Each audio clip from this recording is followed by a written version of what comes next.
Hello, this is Pam, Flower Patch Farmhouse, and today I'm going to share how I paint some fall leaves on glass. This is a window, and an old vintage window, and I'm going to paint the rest of the leaves on here. On the back side of, or the other side of the window, I have drawn a circle. All I did was put paper plate on it, and I kind of went around it with a paintbrush to give me guidelines, and that will be washed off afterwards so it doesn't show through. And then I've put the pattern that I wanted to follow underneath, and then that kind of helps me stay within the lines. Now I have two colors on my palette, which I am double loading into. This is a number 12 flat Donna Dewberry one stroke brush, and I'm just loading it nice and full. Now especially on glass, and many times in most of my paintings, I like to do a double coat, and the glass especially, because it's a bit trickier getting it to make it opaque. I want to position my leaf, and I'm going to be kind of at an odd angle, so it won't be quite as tidy as I normally would make it, and I just loosely follow the outline of the leaf. Now the other one I may have used a larger brush so it filled in more, and I might do that for the second coat. All I'm doing is double loading my brush again. And before I go over it, I'm going to have to let that dry completely. And I think I had the lighter on the outside and the dark on the inside. These two colors are kind of close to each other in value, so it's kind of hard to tell the difference, but that's okay. But when you get the second coat on, the change or the difference will show more. And I'm just, now the center I will just kind of fill in, and I think I did use the 3/4 inch brush on the last one, but that's okay, this works. But very lightly, because when it's wet it'll pick the paint back up. Now I'm going to let that coat dry. While those other two leaves dry, I am going to go over this and show you it would be like the double or the second coat, as if this was the first layer. I didn't have enough room or clear glass to do one of these leaves too from scratch, but the undercoat is basically painted the same way I'm going to paint this upper coat. Now I have two colors. This is gilded oak, and that is medium yellow. I was going to use sunflower yellow for this because I kind of like that compared or contrasted with the gilded oak, but I couldn't find it quick. Okay, with this one you can start from the bottom or the top. I'm going to start at the top for you, and I'm just going to go over the leaf as best I can. You see, it's not perfect. I want to go over that a little bit more and make it perfect.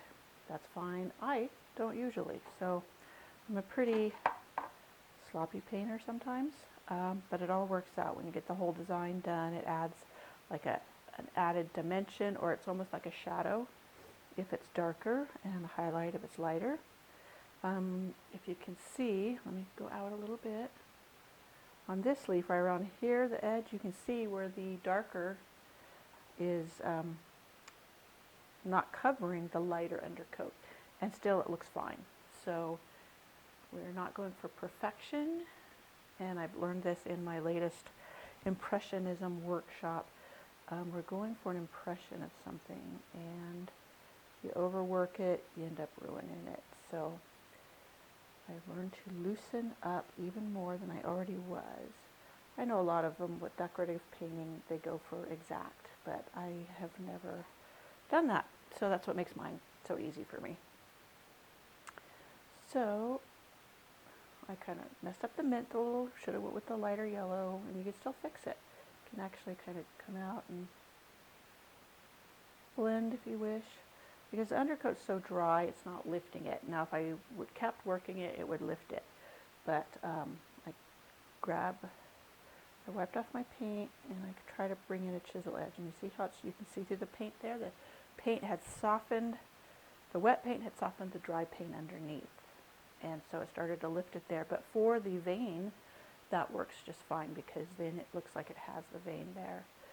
And that's how you paint this leaf. If I was really worried about how it has the darker blending in here and I didn't like it that much, I can always fix it. You just wait till this completely dries and you go back over it. Glass painting, it is a little bit harder, at least for me, because it is so touchy, and you can get it too thick and gloppy. But the beauty of it is, spray it with Windex, wipe it off, and start again if you must. But as you can see, it looks just fine now, and I just kind of worked around all my mistakes and called it an artistic license.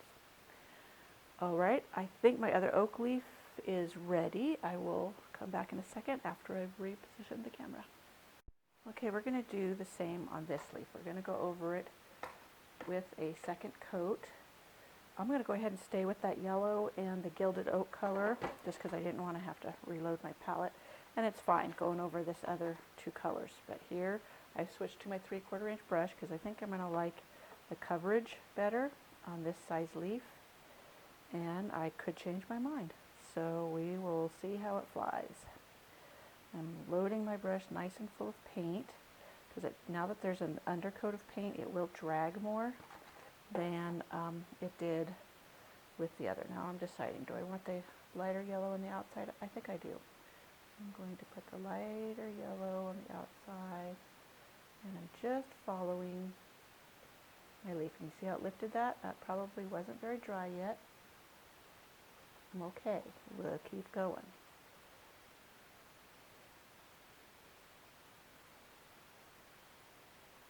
And we can go the other direction. See, it lifted the paint. That's where it's got to be really dry. You have to be really careful with painting on glass. Obviously, it wasn't dry enough. And I can fill in here the darker color. Go back over that. And you can finish letting it dry if you want to. I just kind of sometimes dab in.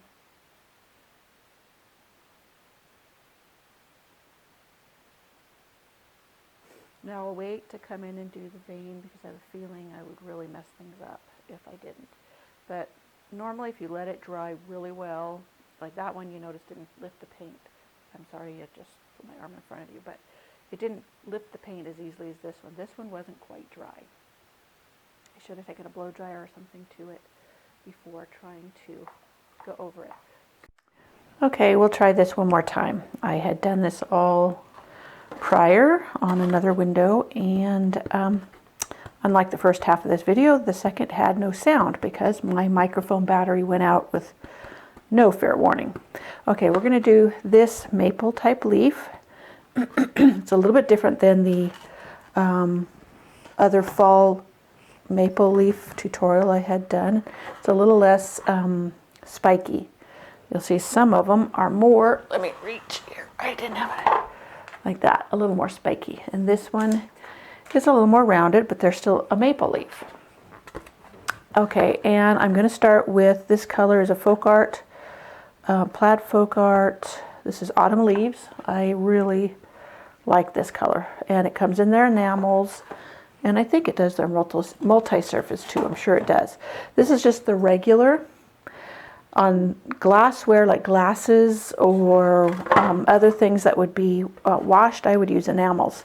But for this, because this window, I'll also paint maybe a winter wreath or a summer wreath, I can wash this paint off, the regular folk art, with an alcohol-based window cleaner. So I'm starting with my 3/4 inch flat brush, and I'm going to underpaint with the Autumn Leaves. And I'm at an odd angle because the camera's kind of in my way, but I just follow the outline of the leaf. You notice the inside isn't quite done or covered, so I will just go ahead and do that. I'm going over to my palette to finish. Now I can go back up this way. And you end at a point. And I will let that dry completely. And then I'll come back and I'll do the two colors. I do the outside or inside, whichever way you want to do it, with a burgundy wine and the autumn leaves. Now up here, I have another one. And these are a serrated edge leaf that are kind of like my flat stroke or my leaf stroke, where I just make a leaf that way. But these have this little sawtooth edge. Now I'm going to load my brush with my colors and I'll be back to do that one. So on my palette now, I have two colors. I have Apple Orchard and Cinnamon, and I'm using a number 12 flat brush for this one.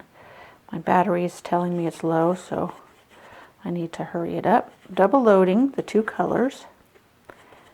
And I will go over a second coat with this too, but for these I will just make jagged edges with my brush. And I'm on the chisel edge a lot, and I just follow the shape.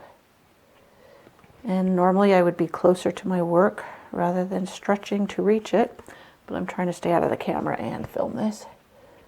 And I just try to make them as jagged as you can. It doesn't have to follow the leaf exactly. That's just a size or a little bit of a pattern to follow. Sometimes I have a tendency to get mine wonky if I don't have something to follow. But get the idea of, whoops, I did that one wrong. Now it's a little thick in the middle, so I might just go ahead and draw or pull in the vein, which would kind of pull some of that thickness out. And then, like the others, I will let that dry and I will come back in and do the second coat to create more opacity. Okay, I am going to do a freeform maple leaf. I have a tutorial on my blog, something similar, but I did it a little bit different. Now I'm going to, I guess, start on the chisel edge. I'm going to press down, wiggle, wiggle, wiggle, let it come to a point, slide back. Wiggle, wiggle, wiggle, slide back. I'm a little off because I'm not being able to turn it the way I would normally. Same, and you come up and you stay up. You don't come back down on that stroke. Now backwards, I'm terrible.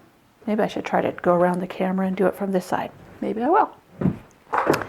And do the same. Chisel, wiggle, wiggle, wiggle, slide back. Wiggle, wiggle, wiggle, slide back. Wiggle, wiggle, wiggle, and meet that top. And so there you have another form of a fall leaf. Let me come over here a little bit more.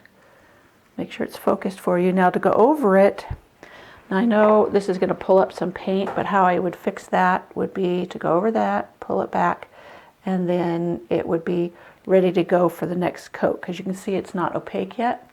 But once it's dry, I will double load my brush with two very contrasting colors, and then I will go over it for a second coat. We're going to start the second coat on here. Hopefully it is dry enough that I don't pull up the first coat, but I'm double loading in burgundy, true burgundy, and the autumn leaves. And I'll get my brush plenty loaded.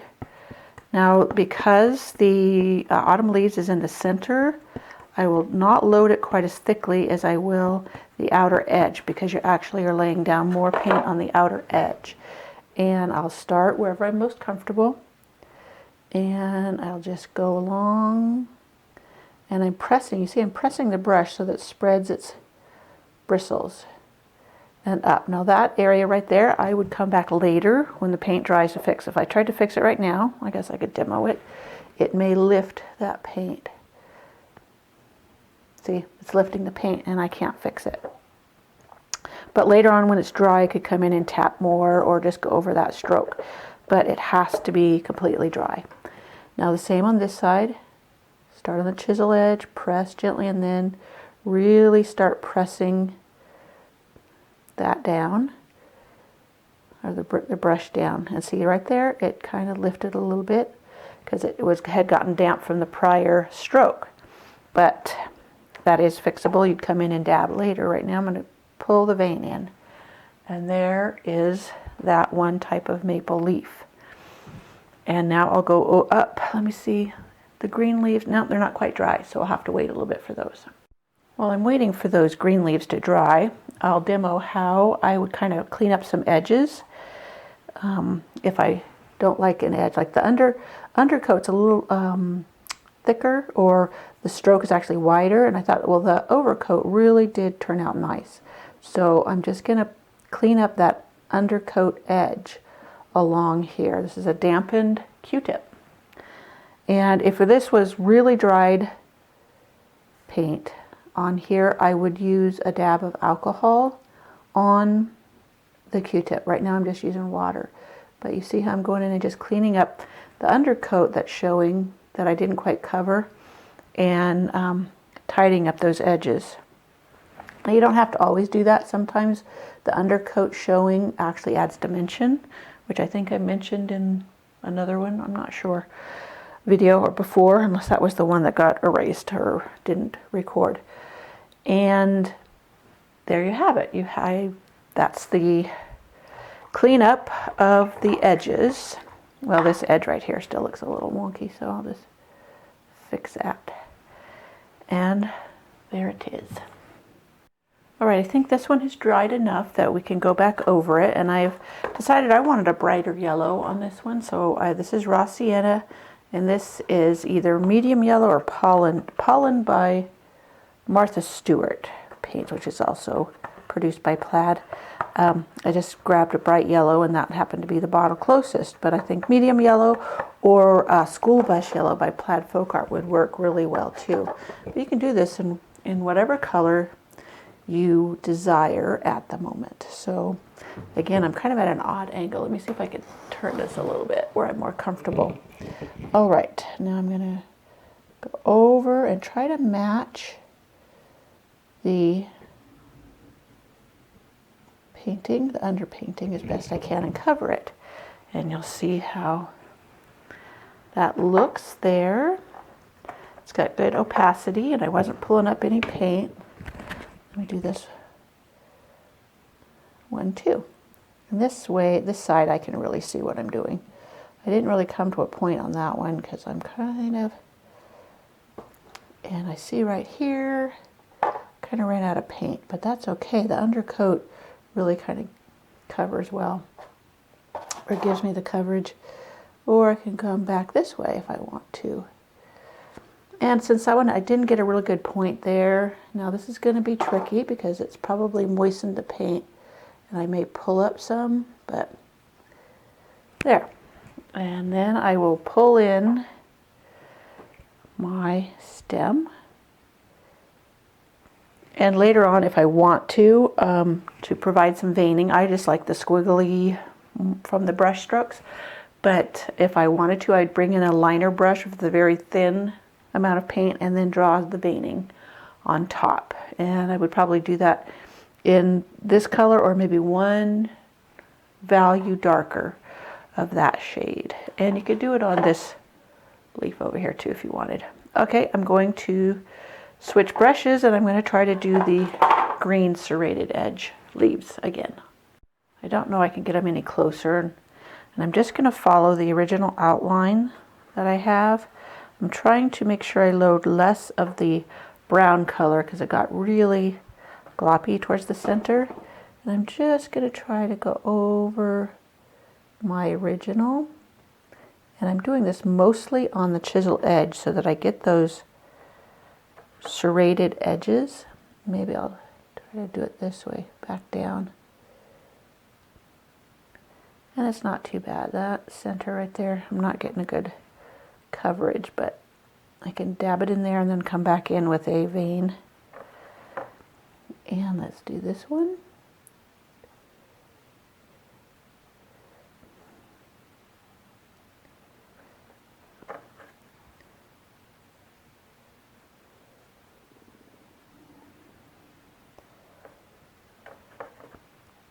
I don't have any brown on that one. Let me see if I can pull some other colors off my palette. palette that are close enough. Keep loading up with more green because the green comes off faster. And there I have some green leaves.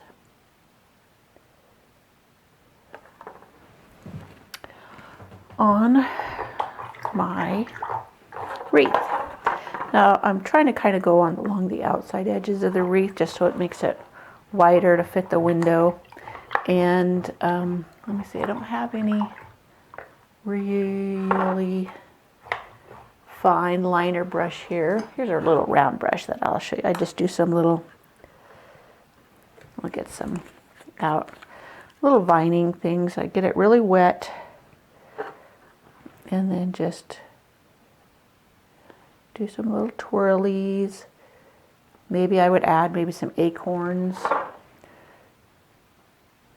Not got too thick, too much pressure, but just the tip. I'm not doing so good. Did better down here. We're out of your view. I have some green on here now. Let me point you downward. And it's like here, just a light touch.